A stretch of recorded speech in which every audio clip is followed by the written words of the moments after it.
Cześć, witam na kanale Okiem Plecaczka i zapraszam na krótkie podsumowanie jednego roku z BMW R 1250 RT.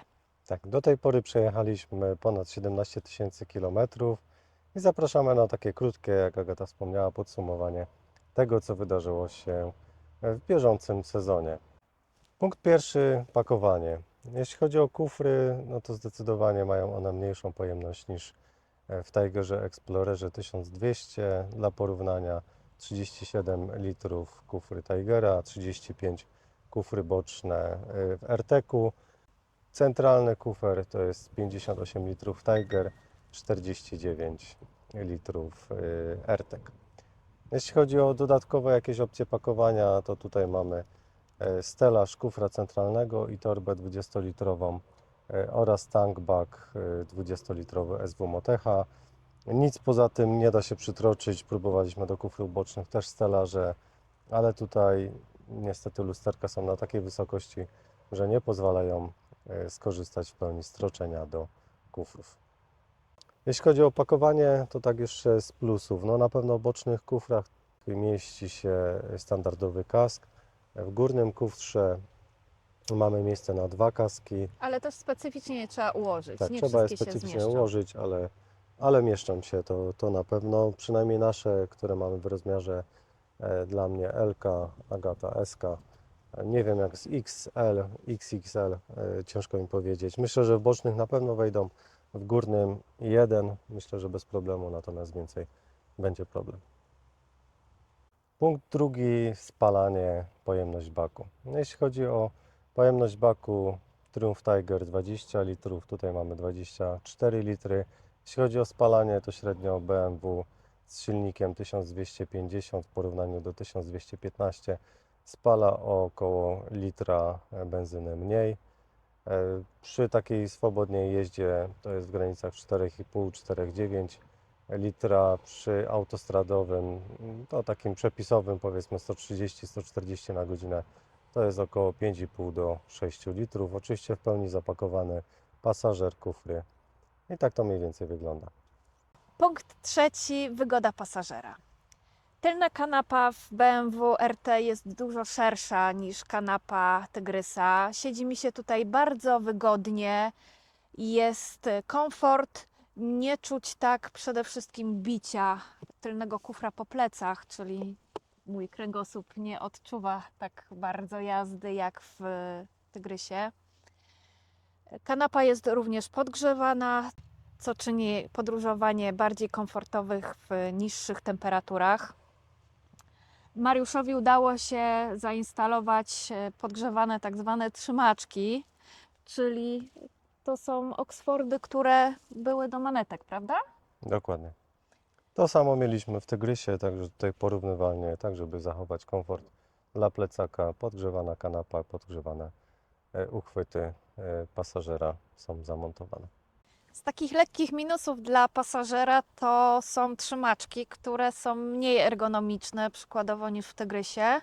Pomimo, że tutaj są zamontowane, ogrzewane, ale tak się troszkę inaczej je trzyma.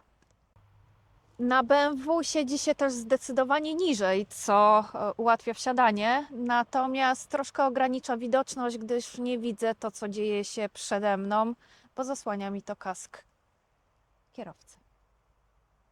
Też musimy dodać, że jest dużo większa ochrona przed wiatrem, I także deszczem. przed padającym deszczem. Tak naprawdę doświadczenie, co prawda niewielkie, podróży do Szkocji pokazało, że mokre są tak naprawdę tylko ramiona naszych kombinezonów. Mieliśmy jeden dzień deszczu, więc nie szło tego tak ocenić, ale no tutaj w porównaniu z Tygrysem, gdzie ja jako kierowca miałem na pewno od kolan w dół całe nogawki zmoczone, pasażer też trochę bardziej zmógł. Tak tutaj Agata nawet nie ubierała przeciwdeszczówek, jeśli chodzi o spodnie, bo no, całość była chroniona. Tak jak mówię, tylko końcówki tutaj gdzieś ramion były lekko wilgotne. Punkt czwarty, prowadzenie. No na pewno w porównaniu do Tygrysa mamy tutaj inny rodzaj silnika, bo mamy tutaj Boxera, który występuje w dość szerokiej gamie motocykli BMW. pojemność 1250, 139 koni mechanicznych. Myślę, że do podróży we dwie osoby jak najbardziej wystarczające do wyprzedzania, do jakichś szybkich zakrętów. No na pewno zdecydowanie lepiej prowadzi się ten motocykl niż Tigera, niżej położony środek ciężkości. Można powiedzieć, że sam składa się z zakręty i jedzie jak po sznurku. Punkt piąty, wyposażenie. Nie będziemy tu porównywać w stosunku do Tygrysa, natomiast BMW jest naszpikowane elektroniką. Mamy tutaj elektroniczne regulowane zawieszenie, tak zwana ESA, która dostosowuje tutaj się do rodzaju nawierzchni, usztywniając zawieszenie. Mamy dodatkowo wbudowaną nawigację na dużym 10-calowym wyświetlaczu, natomiast no nie jest to najmocniejszy punkt tego motocykla, dlatego dodatkowo dokupiłem, choć nie występuje to w wersji dla RTK, mocowanie z BMW, tak zwany cradle, w którym mieści się telefon, korzystamy z nawigacji BMW. Dodatkowo można zamienić go do niezawodnego, jak do tej pory TomToma, którego używaliśmy także w Tygrysie. Dzięki firmie 3DM udało się dokupić mocowanie, które doskonale pasuje do mocowania oryginalnego nawigacji BMW, dając zasilanie jednocześnie do tej nawigacji. Także w podróży możemy korzystać zarówno z nawigacji googlowskich, jak i TomToma. Dodatkowym wyposażeniem mamy aktywny tempomat. No, przyznam szczerze, na takie dłuższe przeloty autostradowe zdecydowanie polecam. W Triumfie też to było, natomiast tutaj dodatkowa opcja jest taka, że motocykl sam dostosowuje prędkość do poprzedzającego pojazdu, potrafi przyhamować, działa to również bardzo skutecznie w zakrętach. Wiadomo, że nie zastąpi to uwagi kierowcy, ale na pewno wspomaga, jeśli chodzi o prowadzenie tego motocykla. Z elektroniki no, mamy dużo większą, szerszą szybę. Tutaj plecaczek, myślę, że nie ma co narzekać. Oczywiście standardowo zmieniliśmy to na szybę akcesoryjną, bo ta z BMW oryginalna była nieco niższa. Także tutaj zainwestowaliśmy w polską markę Luster i no, ta szyba się sprawdza. Mieliśmy też pługa przez jakiś czas do testów, natomiast ona jest jeszcze ciutkę wyższa, natomiast już motocykl wpada w takie niepotrzebne wibracje, no i niepewnie się prowadzi w tym momencie. Co jeszcze z takich dodatkowych? Tak, w lusterkach no, przydałaby się opcja, którą tutaj domontowałem. Nie mamy dobrej widoczności martwego pola, więc tutaj dodatkowe takie dostawki zamontowałem, żeby można było samochód, który jest w martwym polu, dostrzec. Myślę, że to przydałoby się, jeśli będzie ten model kontynuowany, aby producent zwrócił uwagę na to, żeby te lusterka były podzielone, tak? Czyli martwy punkt gdzieś, żeby można było zniwelować. W tych nowszych motocyklach widziałem, że już z tyłu są radary, gdzieś martwy punkt jest pokazywany poprzez jakąś kontrolkę na lusterko. Może to też będzie dobre rozwiązanie, póki co korzystamy z tego. Myślę, że to się dość fajnie sprawdza.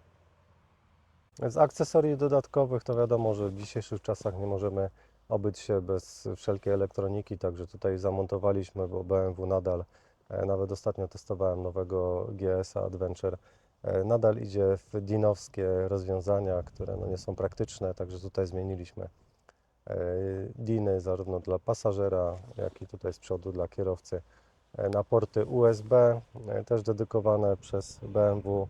I dzięki temu mogę ładować telefon w czasie podróży. Dokładnie tak. Teraz tak, i na koniec takie akcesoria, które zamontowaliśmy.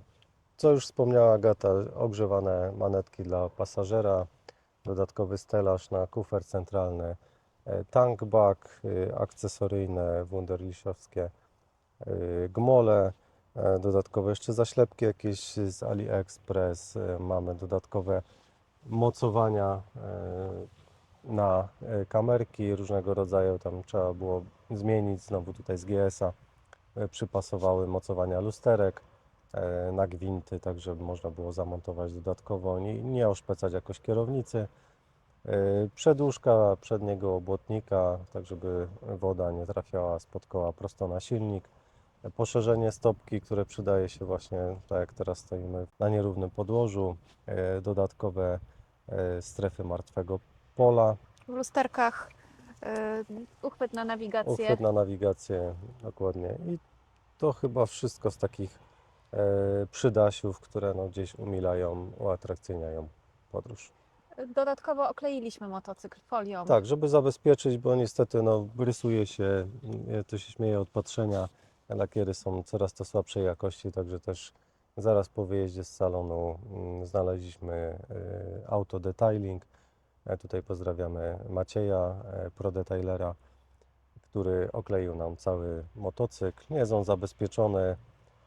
Na koła dodatkowo poszła ceramika, tak samo ceramika znalazła się na wydechu, także ułatwia to też na pewno czyszczenie, mycie motocykla po jakiejś dłuższej podróży. Jeśli chodzi o podsumowanie, no to jesteśmy bardzo zadowoleni ze zmiany. Tutaj no, większa wygoda, pewniejsze prowadzenie, z minusów jedynie jak dla mnie pakowanie.